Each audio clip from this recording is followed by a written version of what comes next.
يا ربنا اعترفنا بأننا اقترفنا وآلنا أسرفنا على لظى أسرفنا.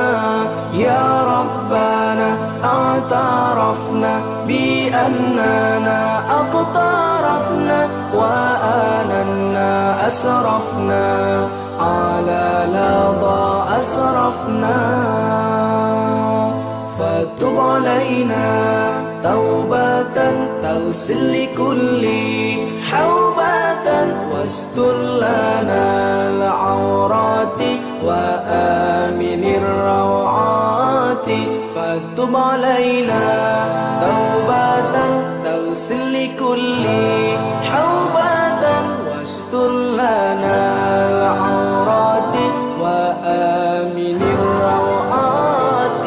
يا ربنا اعترفنا بأننا أقطار. بسم الله الرحمن الرحيم. وإذا لم تأتهم بآية قالوا لولا اشتبيتها قل إنما أتبع ما يوحى إلي من ربي هذا بصائر من ربكم وهدى ورحمة لقوم يؤمنون. وإذا قرئ القرآن فاستمعوا له وأنصتوا لعلكم ترحمون. واذكر ربك في نفسك تضرعا وخيفة ودون الجهر من القول بالغدو والآصال ولا تكن من الغافلين. إن الذين عند ربك لا يستكبرون عن عبادته ويسبحونه وله يسجدون. صدق الله العظيم.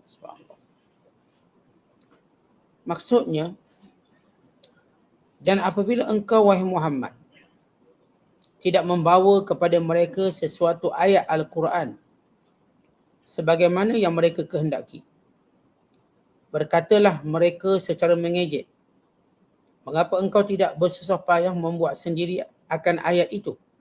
Katakanlah, sesungguhnya aku hanya menurut apa yang diwahyyikan kepadaku dari Tuhanku. Al-Quran ini ialah panduan-panduan yang membuka hati dari Tuhan kamu dan petunjuk serta menjadi rahmat bagi orang-orang yang beriman. Dan apabila Al-Quran itu dibacakan, maka dengarlah akan dia serta diamlah dengan sebulat-bulat ingatan untuk mendengarnya, supaya kamu beroleh rahmat. Dan sebutlah serta ingatlah akan Tuhanmu dalam hatimu dengan merendah diri serta dengan perasaan takut melanggar perintahnya, dan dengan tidak pula menyaringkan suara pada waktu pagi dan petang. Dan janganlah engkau menjadi dari orang-orang yang lalai. Sesungguhnya mereka, malaikat yang ada di sisi Tuhanmu, tidak bersikap angkuh engkar daripada beribadat kepadanya. Dan mereka pula bertasbih baginya. Dan kepadanya lah jua mereka sujud. Kita berada pada ayat-ayat terakhir Suratul A'raf. Surah yang ke-7 pada juzuk yang ke-9. Bermula daripada ayat 203 sehinggalah penamat kepada surah ini, itu ayat 206. Kalau sebelum ini kita telah membacakan ataupun menghuraikan tentang usul akhlak dan juga menjelaskan, Allah Ta'ala juga menjelaskan bagaimana peranan syaitan yang akan cuba untuk menghalang daripada kita melaksanakan perintah Allah dan berakhlak dengan akhlak yang mulia, supaya kita senantiasa berlindung kepada Allah daripada syaitan. Dan juga Allah Ta'ala menceritakan kalangan manusia itu ada dua kelompok. Kelompok yang beriman, yang mereka seringkali atau senantiasa mengetahui tipu daya syaitan. Dan kelompok yang dianggap, yang digelar oleh Allah sebagai saudara-saudara syaitan, yang terus terpengaruh dengan godaannya dan terus tenggelam dalam kesesatannya dan terus memilih jalan kesesatan sebagai jalan mereka. Maka pada ayat yang berikutnya pula, sesudah Allah Ta'ala menjelaskan bagaimana tipu daya syaitan dalam menyesatkan manusia, maka Allah Ta'ala menceritakan salah satu bentuk tipu daya syaitan. Kita sebelum ini telah menjelaskan bahawa syaitan akan melakukan tipu daya. Orang beriman tahu ini tipu daya syaitan. Manakala saudara-saudara syaitan, mereka terus terpengaruh dan terikut-ikut. Maka Allah Ta'ala memberi contoh daripada bentuk tipu daya syaitan, iaitu bila mana orang-orang kafir dan orang-orang yang sewaktu dengan mereka dari sudut perangai meminta Nabi SAW untuk membawa ayat Al-Quran yang Nabi reka. Bila setiap kali mereka jumpa dengan Nabi SAW, lalu mereka mencabar Rasulullah, bawakan ayat Al-Quran tentang ini, tentang itu. Bila Rasulullah SAW tidak menyebut tentang ayat-ayat tersebut, lalu mereka berkata, mana wahyunya? Kenapa wahai Muhammad kamu tak cipta sendiri, senang beritahu tentang itu? Ini provokasi orang Mekah. Sedangkan wahyu tidak diturunkan melainkan dengan kehendak Allah. Dan wahyu menjawab persoalan-persoalan dengan kehendak Allah, bukan kehendak Nabi SAW. Supaya semua manusia mengetahui Al-Quran datang dari Allah. Al-Quran bukan datang daripada Nabi SAW. Sebab itu Allah Ta'ala menjelaskan, wa idza lam ta'tihim bi ayah, bila tidak datang kepada mereka ayat yang mereka mohon, yang mereka minta, qalu, mereka berkata, laula istabaitaha, kenapa tak reka je ayat? Kenapa tak bawa je ayat-ayat yang kamu boleh ubah sendiri? Jadi seolah kamu dah jawab apa yang kami minta. Baik, kita tahu setiap permintaan orang kafir terhadap bukti-bukti dan tanda-tanda kebenaran Nabi Muhammad SAW sepanjang zaman bukan kerana ingin mengetahui kebenaran, tetapi mereka sengaja bertanya untuk mempermain-mainkan. Dan mereka sengaja bertanya untuk menunjukkan betapa degilnya mereka untuk memerhatikan kebenaran. Sebab itu mereka meminta apa yang tidak ada. Sedangkan apa yang ada itu, kalaulah mereka fikir, mereka sudah dapat petunjuk. Mereka seringkali meminta ayat-ayat mengikut hawa nafsu mereka. Dan meminta Rasulullah SAW membacakan ayat-ayat Al-Quran yang berkait dengan permintaan mereka. Al-Quran ini bukan permintaan manusia, tapi ini arahan Allah kepada hamba-hambanya. Maka Allah akan mewahyukan apa yang utama, apa yang penting. Dan apa yang tidak penting, maka Allah pulangkan pada manusia untuk berfikir, untuk bertanya orang yang lebih pandai, untuk memahaminya daripada ayat yang umum. Maka Allah Ta'ala menjelaskan, ini permintaan orang-orang yang tidak mahu mendapat petunjuk. Lalu kata Allah, qul, katakan wahai Muhammad kepada mereka, innama, bahawasanya, ma yuha ilayya, innama attabi'u, bahawasanya aku cuma ikut, aku cuma kata dan aku cuma baca, ma yuha ilayya, apa yang diwahyukan kepadaku, min rabbi, daripada Tuhanku. Ini menunjukkan bahawa ayat-ayat Allah itu ialah kehendak Allah, bukanlah kehendak Nabi SAW. Allah turunkan ikut kehendaknya. Kerana itu Allah Ta'ala berfirman, wa idza tutla alaihim ayatuna bayyinat qala alladhina la yarjuna liqa'ana i'ti bi qur'anin ghayri hadha aw baddil qul ma yakunu li an ubaddilahu min tilqa'i nafsi in attabi'u illa ma yuha ilai. Dan ayat yang lain yang mempunyai makna seumpama ini dalam surah Yunus ayat ke-15, di mana dibacakan kepada mereka ayat-ayat kami yang jelas. Lalu berkatalah orang-orang yang tidak percaya pada hari akhirat, bawakan kepada kami Quran selain pada ini, atau ubah. Boleh tak kami nak Quran lain? Tak nak Quran lain. Bukan sekadar mereka nak ayat ikut cita rasa mereka. Mereka pun kalau boleh nak Quran lain pada Quran ni. Boleh tak buat Quran lain? Ataupun badil, ubah. Kerana mereka melihat ahli kitab Kristen dan Yahudi boleh ubah kitab. Padri-padri mereka berdasarkan kepada demand pengikut-pengikut mereka dengan mudah mengubah Taurat, mengubah Injil. Lalu mereka beranggapan bahawa Quran pun boleh kami ubah ikut kami. Ya, kerana Quran ni dalam bahasa Arab, kami nak dengan cita rasa kami. Beberapa perkara yang menepati hawa nafsu kami. Mereka lupa. Al-Quran dijanjikan oleh Allah terpelihara sampai hari kiamat. Dan mereka juga lupa bahawa hatta kitab Taurat dan Injil tidak berubah ketika zaman Nabi mereka. Ia berubah sesudah kewafatan Nabi-Nabi mereka. Pada zaman Nabi Allah Musa, Taurat tak boleh diubah. Pada zaman Nabi Isa AS ada, Injil tak diubah. Demikian Zabur tak diubah. Tetapi bila wafat Nabi Allah Musa, bila Nabi Isa AS diangkat ke langit, bila wafatnya Nabi Allah Daud, maka berlakulah perubahan kitab. Artinya, kalau mereka nak kias di situ, kalau orang Kristen Yahudi boleh mengadakan setiap statement, setiap hukum akan berdasarkan cita rasa yang mereka inginkan, maka mengapa Quran tidak? Yang pertama, kita katakan Taurat Injil tak berubah zaman Nabi mereka. Dan Al-Quran masih ada pada zaman Nabi SAW. Yang kedua, Allah menjanjikan Al-Quran tidak boleh berubah. Dan yang ketiga, bagi membuktikan secara mutlak Al-Quran datang daripada Allah. Tidak ada langsung tangan-tangan Nabi SAW. Campur tangan baginda SAW. Bahkan kadang-kadang Rasulullah kena tunggu 2 minggu, even berbulan-bulan untuk satu wahyu.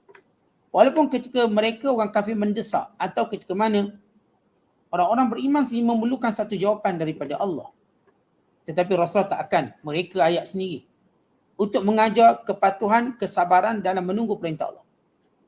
Maka banyak perintah-perintah Allah tidak datang secara terus. Mungkin datang selepas beberapa hari, mungkin beberapa minggu dan sebagainya. Kadang-kadang bagi menjawab permintaan ahli kitab. Sebagaimana kisah Zulkarnain sebagai contoh. Kisah Ashabul Kahfi. Menunggu sampai 15 hari. Dan demikian juga ayat yang berkait dengan hukum hakam yang lain. Kadang-kadang menunggu beberapa hari. Ya, kadang-kadang spontan. Waktu ditanya maka dijawab. Semuanya itu kerana hikmah tertentu. Ada hikmah tertentu. Dan kadang-kadang hukum tadi berlarutan sehingga tahun ke-6 barulah diturunkan hukum. Sebagaimana hukum kewajiban haji. Hukum kewajiban puasa tahun ke-2 Hijrah. Hukum pengharaman Arab. Yang berlaku walaupun sahabat minta, tanya bila akan diharamkan Arab. Bagaimana? Lihatlah bahayanya Arab. Maka syariat ini akan berdasarkan kepada apa yang dikehendaki oleh Allah. Bukan orang demand apa-apa. Maka setiap wahyu Allah tadi diturunkan dengan perintah Allah. Maka ini hikmah. Kerana itu Nabi SAW diperintahkan oleh Allah berkata, "Ma yakunu li an ubaddilahu." Aku tak boleh ubah ayat Al-Quran. Sebab min tilqa'i nafsi. Aku tak boleh buat mengikut apa yang aku kehendaki. In attabi'u. Aku hanya diperintahkan untuk ikut apa yang diwahyukan kepadaku. Di sini menunjukkan secara jelas Al-Quran daripada Allah secara mutlak. Tidak ada satu lafaz pun daripada Nabi Muhammad SAW. Tidak ada satu pun perkataan daripada baginda sallallahu alaihi wasallam. Semua ayat datang daripada Allah. Semua perintah daripada Allah Subhanahu Wa Taala. Kemudian Allah Taala menjelaskan, "Haza basairu min rabbikum." Kenapa kamu nak tanda ayat-ayat lain untuk meyakinkan kamu beriman? Sedangkan ayat-ayat yang sudah diturunkan sudah pun jelas dan terang untuk membawa kamu pada petunjuk. Sebab itu Allah menyebut, "Haza," Quran ini, "basairu min rabbikum."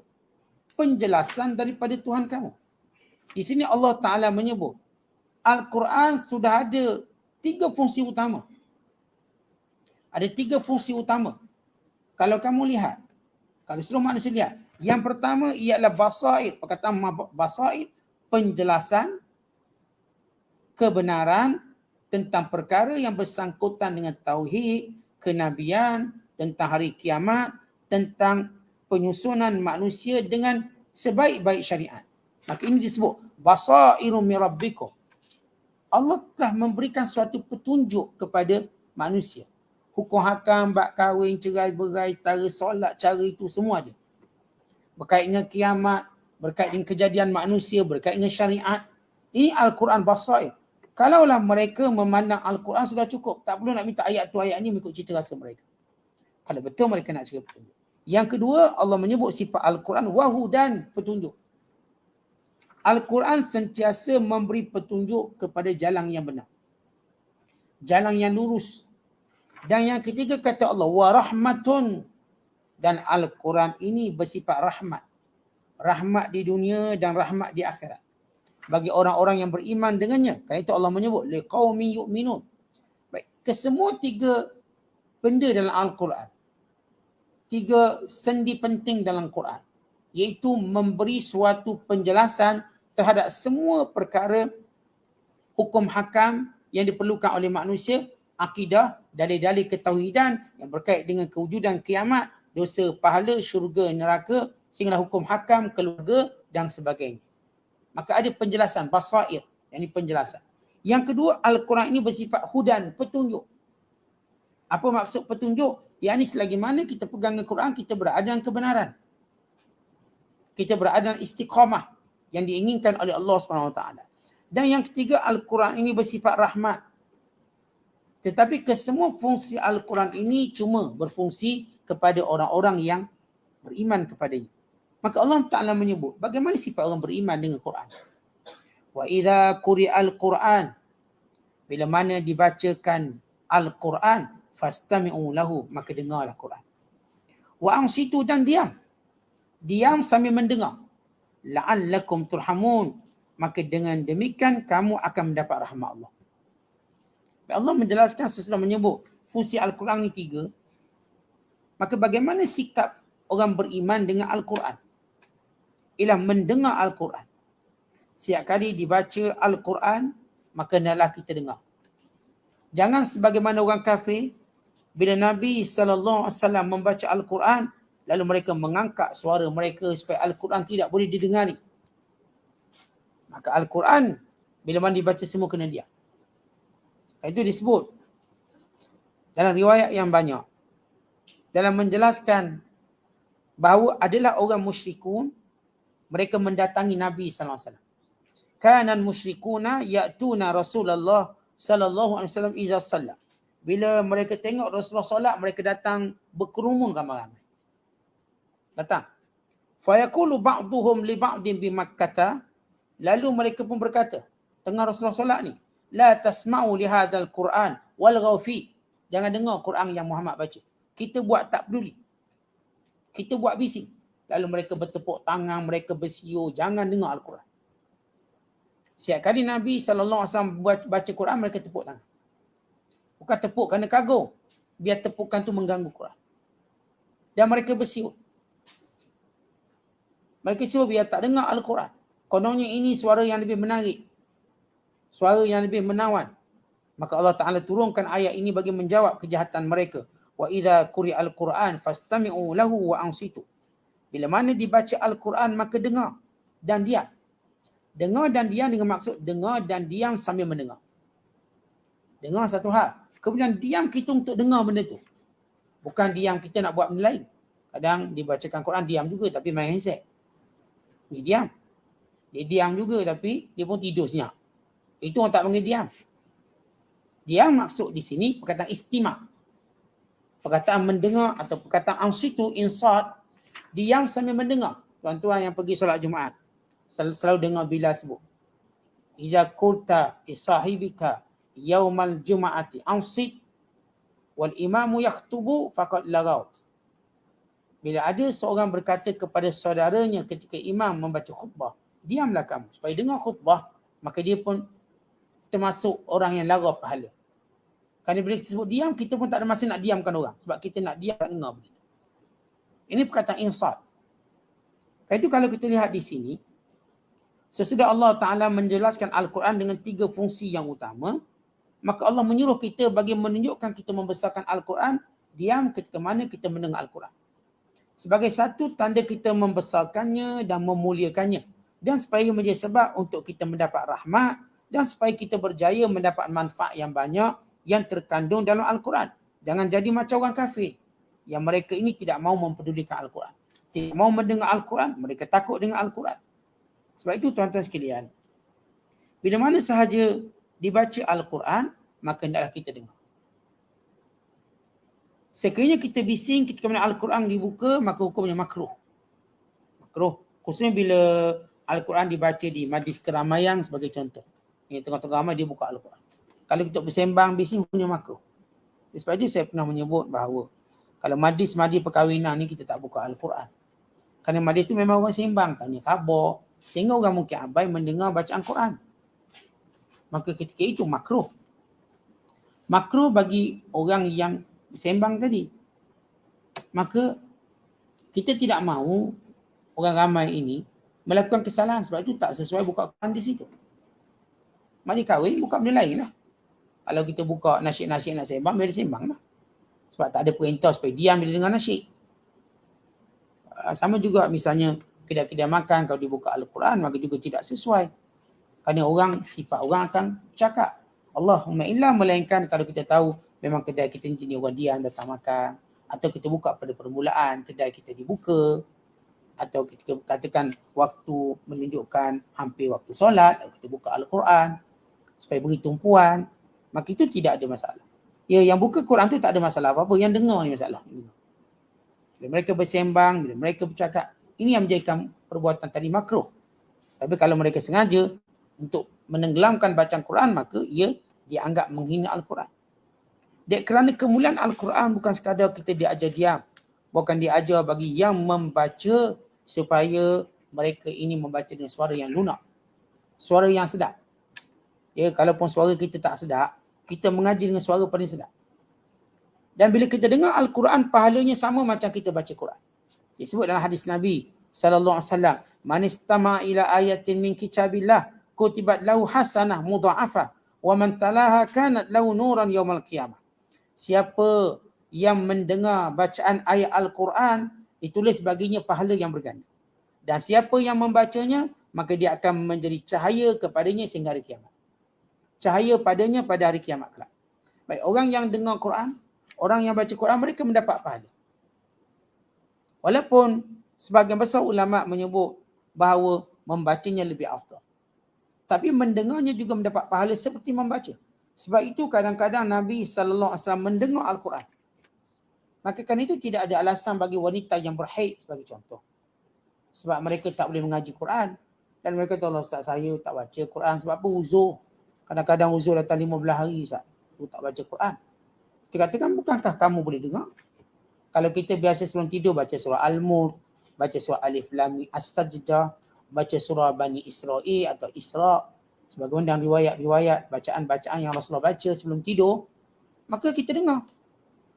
Atau kadang-kadang kita ni tuan-tuan sekalian tak boleh nak baca malam tu. Banyak sebab lah tak boleh baca. Rasa macam bad mood sikit lah. Bad mood, lalu kita dengar. Kita carilah kori-kori yang indah suara supaya kita kembali semangat untuk membacanya. Anak-anak kita kata, Ustaz, anak saya malas mengaji. Tak apa, kalau dia malas mengaji, jangan dia malas mendengar. Buka Quran bilik dia. Kalau kita nampak anak-anak kita tak berapa mengulang mengaji, tak berapa baca Quran, maka biar dia dengar Quran. Tapi biar dia punya controller itu dalam bilik kita. Jangan kontrol bilik dia. Kalau kontrol bilik dia, dia pun tutup. Kita kontrol. Okay, sebelum tidur anak-anak dibacakan surah Al-Mulk, dibacakan surah Alif Lam Mim Sajdah, dibacakan surah Bani Israel atau surah Al-Isra, biar dia dengar. Maka pahalanya seperti dia membaca. Kita pun sama. Jadi ruang pahala sebenarnya tidak pernah tersekat. Yang menyekat pahala untuk kita dapat kerana kejahilan kita. Sebab kita jahil pada satu perkara, kita pun tak dapat pahala. Tapi kalau kita ada ilmu, setiap benda kita akan dapat pahala dengan cara yang sama. Kita dapat pahala yang sama walau cara berbeza. Ini tak boleh baca, kita dengar. Kita pula tak boleh hafal Quran, kita bantu orang hafal Quran. Kita tuan-tuan sekalian tak boleh berpuasa sebagai contoh, kita bantu orang puasa. Kita beri dia makan supaya pahala kita macam dia. Saya memang tak puasa Ustaz, tapi saya beri makan orang puasa, dapat pahala macam orang puasa. Ini orang puasa 3 orang, kita dapat 3 pahala dia. Kita beri makan. Sebenarnya pahala tak pernah tersekat hanya kerana kita tak buat benda tu. atau tak boleh buat. Pahala tersekat sebab kita jahil terhadap satu benda. Kalau kita tak tahu macam mana nak dapat pahala lagi. Orang yang tak dapat pahala cara ni, dia mampu dapat cara pahala lain yang mungkin sepertinya, kalaupun tak sama banyak, kalaupun tak lebih banyak, dia sepertinya. Masing-masing dapat pahala. Yang ada anak dapat pahala dengan anak. Yang tak ada anak pun boleh dapat pahala dengan tak ada anak sekalipun. Dengan cara tertentu. Dia boleh bantu anak orang lain. Yang kita katakan tak boleh kerja macam ni, tak boleh tolong macam ni, dia tolong dengan kata-kata yang baik, dengan doa yang baik. Yang tak boleh ziarah orang sakit, kita boleh doakan orang sakit. Maka kebaikan-kebaikan tidak pernah terhenti selagi mana kita nak buat. Yang menghentikan kebaikan kita adalah dua perkara. Yang pertama, jahil kita pada satu cara. Yang kedua, malas. Dah malas tak cakap apa, walaupun pandai. Dua benda tu yang memang menyekat kita daripada dapat pahala. Yang pertama, saya kata jahil kita pada sesuatu perkara. Yang kedua, kerana kita malas, tak nak buat. Kalau kita tak nak buat, memang tak dapat apa-apa. Yang ni, orang tak nak buat, memang tak boleh ajar apa. Orang jahil, kita masih boleh ajar. Tapi bila dah tahu dia pun tak nak buat juga, kita pun tak boleh kata apa. Maka ini fungsi Al-Quran. Oleh sebab itu Allah Ta'ala menyuruh orang beriman, bila sahaja dibacakan, didengarkan Al-Quran, maka dia untuk mendapat rahmat Allah. Kemudian Allah mengajar orang beriman supaya memperbanyakkan zikir. Wadhkur rabbaka fi nafsika. Sentiasalah menyebut nama Tuhanmu. Fi nafsika, dalam dirimu. Perkataan dalam dirimu ialah secara perlahan. Dan ini disebut dalam hadis Nabi SAW. Khairul zikril khafi. Sebaik-baik zikir yang diucapkan secara perlahan. Baik zikir cara kuat tak boleh ke? Boleh. Zikir secara perlahan boleh. Mana lebih afdal? Dia yang lebih afdal. Allahumma illa melainkan kalau zikir kuat tadi untuk ajar orang. Kalau zikir perlahan lebih mendatangkan kekhusyukan kepada diri dia. Tapi kalau orang tu kata, ustaz saya ni memang, kalau zikir perlahan ustaz saya tertidur. Sebab astagfirullah, dan 2 kali ustaz tu lelak. Bila zikir kuat, astagfirullah ni macam segar. Itu dalam kondisi khas dia. Tetapi secara hukum umum kita sebut. Hukum umum zikir boleh dibaca perlahan atau dibaca kuat. Namun mana lebih afdal? Kebanyakan ulama melihat yang afdal itu zikir perlahan berdasarkan ayat ini dan berdasarkan hadis Nabi SAW. Khairul zikri al-khafiyyu. Sebaik-baik zikir yang diperlahankan. Kenapa? Kerana setiap orang lain juga berzikir. Orang ni zikir, dia zikir. Kita pergi masjid tuan-tuan, kita pun berzikir. Sementara tunggu Jumaat. Orang sebelah kita pun zikir. Orang sebelah nu pun zikir. Dia tak mungkin kita nak ganggu dia. Sama ada zikir tadi, ungkapan zikir yang kita maklum dan kita tahu, ataupun membaca Al-Quran itu sendiri zikir. Ialah zikir. Allah menamakan Al-Quran sebagai zikir. Dengan firman-Nya, inna nahnu nazzalna dzikr wa inna lahu lahafizun. Kamilah yang menurunkan zikir ini, yakni Al-Quran. Dan kamilah memelihara dan menjaga. Maka Allah ajar kita supaya sebut nama Allah secara perlahan. Tadarruan dengan rendah diri. Wa khifatan dengan penuh rasa takut. Wa dunal jahri minal qaul. Jangan kuat sangat. Jangan kuat. Kalau boleh sedang, sederhana. Bil ghuduwi pada waktu pagi. Wal asa dan waktu petang. Pagi bermula daripada kita katakan subuh kita, maka ini waktu pagi kita bermula. Bermula subuh sehinggalah keluar matahari. Maka berhentilah atau berakhirlah waktu ghudu dipanggil. Yakni waktu awal pagi. Dan asar waktu petang, iaitu selepas asar sehinggalah maghrib. Maka ini disebut sebagai asar. Waktu petang sebelum tenggelam. Jadi pagi waktu fajar, mulai subuh sampai keluar matahari. Kerana itu kita perhatikan dua-dua ni ada kelebihan. Siapa yang berzikir lepas subuh. Pasal solat subuh dia zikir, tak bercakap, tak bersembang. Sampailah keluar matahari lalu disolat 2 rakaat. Yang disebut sebagai solat isyraq ataupun dia solat duha. Maka dia mendapat pahala seperti haji yang sempurna. Atau pahala umrah yang sempurna. Tapi dia ada beberapa syarat. Yang pertama, dia solat subuh berjemaah. Man sallas subha fi jama'atin. Siapa yang solat subuh berjemaah. Tak kira dia solat kat rumah ke, solat kat masjid ke, dekat ribat, dekat pondok, dekat talaki, tak kira. Tapi dia solat berjemaah. Kemudian dia berzikir. Macam kita hari ni senang tuan-tuan zikir kita dengar majlis ilmu. Dengar kuliah subuh sampailah keluar matahari. sampai waktu duha. Kita tazkirah ataupun kuliah subuh 6.30 sampailah 7.30 dah waktu duha. Lalu kita solat 2 rakaat, kita mendapat seperti haji yang sempurna. Atau umrah yang sempurna. Yang kedua ialah waktu asar. Kan waktu asar ini waktu yang dimustajabkan doa. Khususnya asar hari Jumaat. Sebab itu setengah tabi'in atau setengah salafus soleh, bila asar hari Jumaat, mereka duduk salat asar, mereka tak bangun-bangun sehinggalah selepas solat maghrib. Mereka tu duduk berzikir dan berdoa. Kerana waktu itu waktu yang amat diharapkan dikabulkan doa. Hari Jumaat lepas asar tuan-tuan, kalau kita boleh duduk sembahyang asar, jangan bergerak ke mana-mana, stay situ. Berzikir, baca Quran, berdoa, berselawat.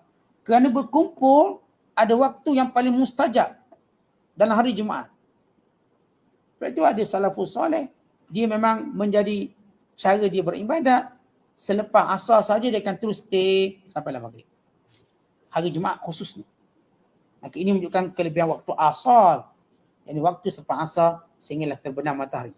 Wala takum minal ghafilin. Jangan kamu jadi orang lalai. Maknanya kalau kita tak berzikir pada Allah waktu pagi dan petang, kita ni orang lalai. Tapi kalau kita dah zikir, maksudnya tuan-tuan lepas salat subuh zikir sikit. Lepas salat asar zikir, tuan-tuan bukan orang lalai. Kalaupun kita tak boleh ambil semua sampailah terbit matahari atau tenggelam matahari. Tapi lepas subuh, lepas salam kita pun zikir. Kemudian lepas asar kita pun zikir. Maka kita bukanlah orang yang lalai.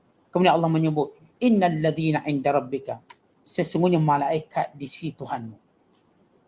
Allah nak beri contoh orang yang paling mengagungkan Allah dalam ibadat. Supaya terus menjadi contoh tauladan kita. Siapa malaikat? Sesungguhnya mereka yang berada di sisi Allah, yakni para malaikatnya, la yastakbiruna an ibadatihi, tidak pernah sombong untuk beribadat kepada Allah. Wa yusabbihunahu, dan sentiasa menyucikan Allah daripada perkara yang tidak layak bagi Allah. Walahu yasjudun, dan mereka sentiasa solat, mereka sentiasa khuduk, merendah diri dalam beribadat mereka kepada Allah Ta'ala. Dan kenapa Allah Ta'ala tutup suratul A'raf dengan memberi contoh malaikat? Dalam kesempurnaan mengingati Allah, beribadat kepada Allah, tidak sombongnya, yakni yang senantiasa rajin istiqamah dalam ibadat dan sentiasa bertasbih kepada Allah dan sentiasa sujud, yakni merendah diri pada Allah. Supaya manusia mencontohi pada malaikat. Dan itu tuan-tuan kita ni dalam ibadat. Kalau ibadat kita belum macam malaikat, jangan duk sombong lah. Malaikat yang ibadat hebat tu pun tak sombong. Kita kadang-kadang ibadat sikit, sombongnya bukan main. Kita dah rasa berada dalam zone yang selesa. Dah rasa comfort dengan apa yang kita buat. Jangan. Kita terus beribadat kepada Allah. Menyucikan Allah, membesarkan Allah, merendahkan diri. Dan terus mencari waktu-waktu yang mustajab. Waktu-waktu yang membentuk peribadi lembut hati kita dan juga waktu-waktu yang akan turun hidayah rahmat lebih banyak. Iaitu subuh dan asar. Ambil peluang tadi. Subuh, yakni bermula azan subuh, kita mula memperbanyakkan ibadat sehingga keluar matahari, dan apabila selepas asar, lalu kita juga memperbanyakkan taat sehingga tenggelam matahari. Biar ini kesibukan kita dan ingat Allah Subhanahu Wa Taala, maka dengan itu kita dapat mencontohi pada malaikat. Wallahu bissawab. Assalamualaikum warahmatullahi wabarakatuh.